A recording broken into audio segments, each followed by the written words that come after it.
zaman. Ko'zlarimni yumdim asta seni ko'raydi. Hayolimda bir zum bo'lsam birga bo'laydi. Ko'z yoshlaring artib dardim o'laydi. Birinchi sevgim, muhabbatim. Ko'zlaringni ko'rgim kelar, ko'zi xumorim. Qo'llaringdan tutgim kelar, beg'uborim. Astagina quchgim kelar, seni dildorim. Birinchi sevgim, muhabbatim. Qaylardasan bo'ldim ado, hayotimda yo'qdirman o. Izlayapman bergin sado. Birinchi sevgim, muhabbatim.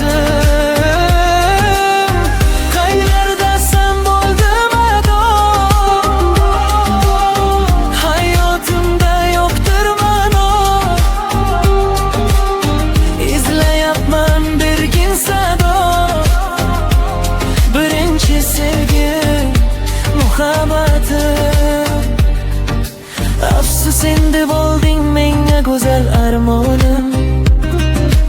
O'zgasiga ketding o'ylamay sevgisi arzonim. Umringning bahoridan qolgan kuzgi xazonim. Birinchi sevgim, muhabbatim. Shirin hislar uchdi ketdi tutunlarda. Baxtli yollar qoldi endi o'tgan kunlarda. She'rlar yozdim men sen uchun bedor kunlarda.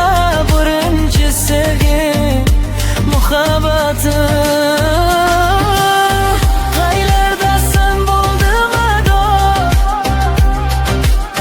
hayotimda yo'qdirman o. Izlayapman begin sado. Birinchi sevgim, muhabbatim.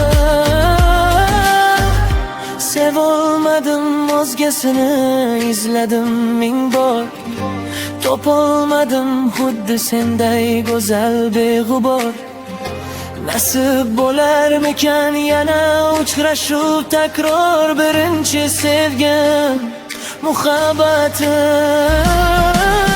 Qaylardasan bo'ldim ado, hayotimda yo'qdirman o.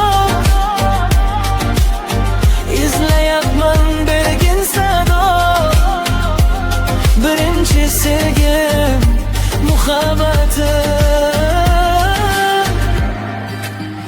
Muhabbatim, muhabbatim. Muhabbatim.